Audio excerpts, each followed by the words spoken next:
Viral di sejumlah platform media sosial, wujud tram otonom terpadu tanpa rel sebagai moda transportasi cerdas ibu kota Nusantara yang tengah diuji kelayakan teknisnya dianggap sama dengan bus gandeng. Deputi Bidang Transformasi Hijau dan Digital Otorita IKN, Muhammad Ali Brawi menegaskan bahwa tram otonom terpadu tanpa rel merupakan teknologi baru di moda transportasi darat. ART atau Autonomous Rail Rapid Transit atau biasa kita sebut dengan tram otonom terpadu, ini merupakan salah satu moda transportasi terbaru yang diciptakan sebagai salah satu public transport.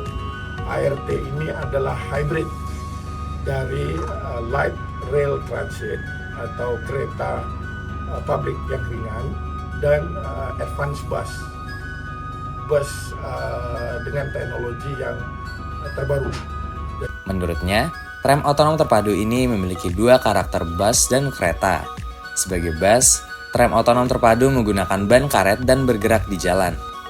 Sementara sebagai kereta, moda transportasi masa depan ini berjalan di virtual track dalam bentuk marka jalan yang dideteksi melalui sensor like detection and ranging dan global positioning system. Atau sederhananya, tram otonom terpadu ini sifatnya otonom dan memiliki jalur khusus atau dedicated lane. Adapun sejak Sabtu 10 Agustus 2024 hingga Oktober 2024, tram otonom terpadu ini akan menjalani uji kelayakan teknis yang mencakup uji statis dan uji dinamis sebagai persiapan menuju proof of concept atau uji coba operasional. Saat ini, uji dinamis masih dilakukan secara manual, untuk kemudian dievaluasi apakah moda ini sudah bisa beroperasi secara otomatis atau manual dan otomatis. POC tram otonom terpadu melibatkan Kementerian PUPR dan Kementerian Perhubungan untuk memastikan seluruh sistem mulai dari sarana kereta hingga infrastruktur pendukung berfungsi dengan baik, serta sesuai dengan regulasi transportasi.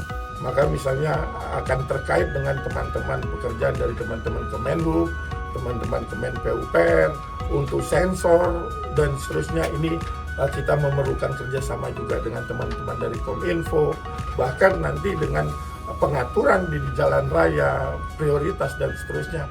Ini juga akan melibatkan teman-teman dari Polri. Ali mengklaim, tram otonom terpadu memiliki beberapa kelebihan, yaitu dari biaya investasi yang jauh lebih efisien dibandingkan dengan kereta konvensional yang menggunakan rel.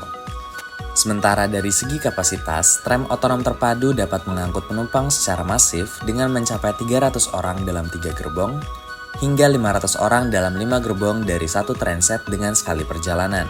Saat ini, Kementerian PUPR sedang membangun 8 halte ultimate untuk menunjang operasional tram otonom terpadu, yang akan digunakan ketika loop ultimate sudah siap digunakan seutuhnya. Adapun rute yang dilewati mulai dari Sumbu Kebangsaan sisi barat, depan Istana Presiden, Sumbu Kebangsaan sisi timur, hingga kembali ke Sumbu Kebangsaan sisi barat dengan total jarak sekitar 4,9 km. Tram otonom terpadu ini akan menjadi teknologi pertama di Indonesia yang diuji coba tanpa rel, menggunakan baterai yang dipandu oleh marka jalan. Ali menegaskan, POC moda transportasi yang dilakukan bertujuan untuk menguji keandalan teknologi dan produk tram otonom terpadu pabrikan CRRC dan Norinco International Corporation Ltd yang berbasis di China tersebut. Selain itu, juga untuk menguji interoperabilitas, keekonomisan, dan transfer pengetahuan sebelum diterapkan di IKN dan di Indonesia secara umum.